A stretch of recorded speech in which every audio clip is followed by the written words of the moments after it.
Assalamualaikum. Hai teman-teman, bagaimana kabarnya? Semoga semuanya dalam kondisi sehat walafiat. Baiklah, pada video kali ini kita akan melanjutkan video sebelumnya, yaitu masih dalam rangkaian streamline. Langkah berikutnya yaitu M, modules atau ruang. Pada video ini, kita akan mempelajari teknik mengatur barang yang sangat berguna untuk melawan barang-barang yang berantakan. Menjaga semua barang tetap terkendali dan membantu mencapai tujuan hidup minimalis. Inilah waktunya menata barang kita menjadi ruang. Teknik ruang berasal dari desain sistem, yang pada dasarnya membagi suatu sistem yang besar dan kompleks menjadi komponen yang lebih kecil dan dikelompokkan secara spesifik. Program komputer misalnya terdiri dari jutaan komponen perintah. Agar bisa menatanya dengan baik, seorang pemrogram atau programmer komputer akan mengatur sebuah perintah menjadi kelompok-kelompok ruang yang terdiri dari instruksi yang saling terkait untuk menjalankan fungsi program tertentu. Dengan begitu, perintah dalam jumlah sangat besar pun bisa disimpan dengan lebih efisien dan dapat disesuaikan dengan fleksibel untuk kebutuhan program. Rumah tangga kita pun seperti itu, terdiri dari sistem yang kompleks, dengan begitu banyak barang untuk disimpan dan diketahui letak-letaknya. Pengaturan barang yang efisien sudah pasti bermanfaat untuk sebuah rumah. Jadi, mari kita terapkan teknik ruang ini. Dalam video ini, ruang kita artikan sebagai satu set barang yang saling terkait dan punya fungsi tertentu. Misalnya, melunasi tagihan atau menghiasi kue. Untuk menciptakan sistem penataan ruang, kumpulkan semua barang dengan fungsi yang mirip. Sisihkan barang yang tidak cocok dengan kriteria kita. Dan pastikan barang yang sudah dikelompokkan itu bisa kita jangkau serta pindahkan dengan mudah saat dibutuhkan. Dengan kata lain, kita perlu mengumpulkan, memilih, dan mewadahi semua barang kita. Langkah pertama adalah mengumpulkan barang-barang yang memiliki kesamaan. Simpan semua barang yang sama atau terkait di satu tempat, seperti DVD, sambungan kabel, klip kertas, alat P3K, perlengkapan prakarya, perkakas, bumbu, dan lain sebagainya. Mengumpulkan semua barang serupa dalam satu tempat memudahkan kita untuk menemukannya kembali. Saat membutuhkan plester atau perban misalnya, kita tidak perlu repot membongkar isi lemari karena kita cukup mengambil ruang P3K. Jika ingin menonton DVD, kita tidak perlu membongkar rak atau kamar tidur atau bahkan merangkak ke bawah sofa. DVD tersebut ada dalam ruang DVD yang sudah dirapikan. Kita juga tidak perlu mengeluarkan isi gudang untuk menemukan skrup berukuran khusus karena sudah ada ruang perkakas. Cukup temukan dan ambil skrup yang diperlukan dari sana. Manfaat mengumpulkan barang tidak hanya itu. Dengan mengumpulkan semua barang yang kita miliki, kita menjadi tahu berapa banyak barang yang kita punya. Saat harus mengumpulkan semua ballpoint dan ternyata kita punya 63 ballpoint misalnya. Saat itu juga kita tahu bahwa kita tidak membutuhkan ballpoint tambahan. Atau membeli anting-anting lagi saat kita sudah memiliki 15 pasang lebih misalnya. Teknik ini juga sangat sesuai untuk menahan laju penumpukan perlengkapan prakarya yang sepertinya terus bertambah dan menyebar ke berbagai tempat di rumah. Justru melihat semua barang itu bisa membuat kita tersadar, kok benang-benang ini bisa ada?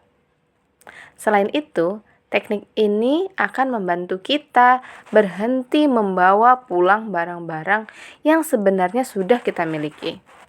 Pernahkah kita membeli sesuatu namun barang yang persis sama sebetulnya sudah ada di rumah? Dengan teknik ruang, kita bisa mengecek ketersediaan barang tertentu di tempatnya. Dan dengan begitu, menghilangkan barang serta pengeluaran tambahan yang tidak dibutuhkan. Dengan teknik ruang, kita bisa mengecek ketersediaan barang tertentu di tempatnya. Tugas selanjutnya adalah tugas yang sudah dinanti-nanti semua calon minimalis setelah selesai mengumpulkan semua barang, yaitu kini waktunya menyortir. Saat menyatukan barang, kita pasti akan menemukan kelebihan barang tertentu. Pilih dan simpan barang yang memang kita gunakan, serta yang secara realistis akan kita gunakan di kemudian hari.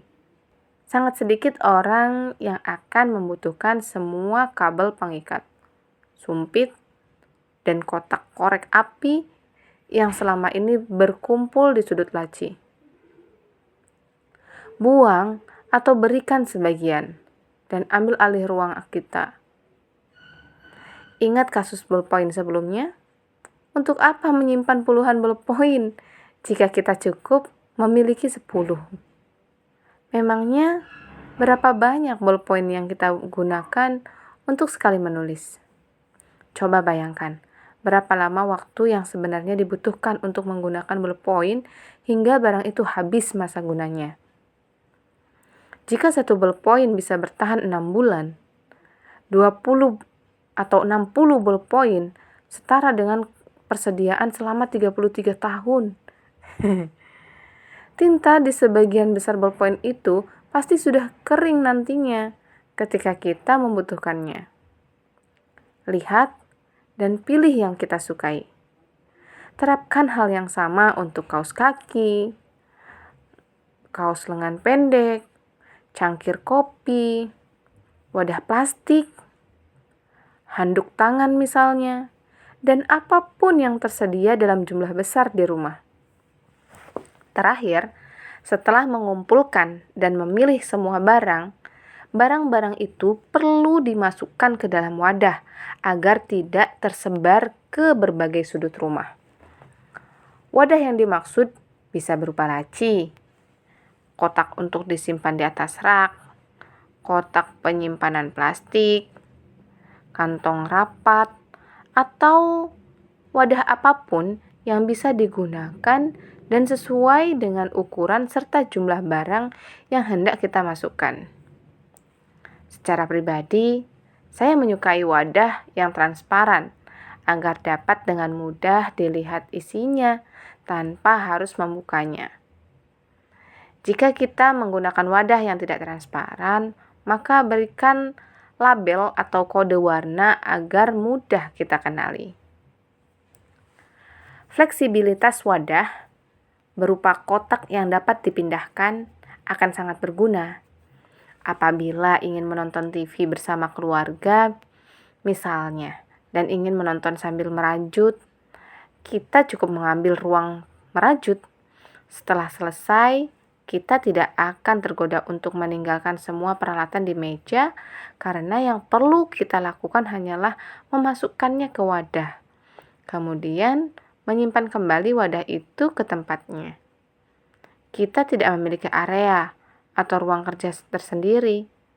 Kita bisa menyimpan buku cek, kalkulator, ballpoint, dan alat kantor lainnya di ruang kantor. Yang bisa kita bawa ke ruang makan, dapur, dan ruang manapun ketika akan digunakan. Ajari juga anak-anak untuk mempraktikkan hal yang sama. Misalnya pada buku, mainan, dan barang-barang lain milik mereka sendiri.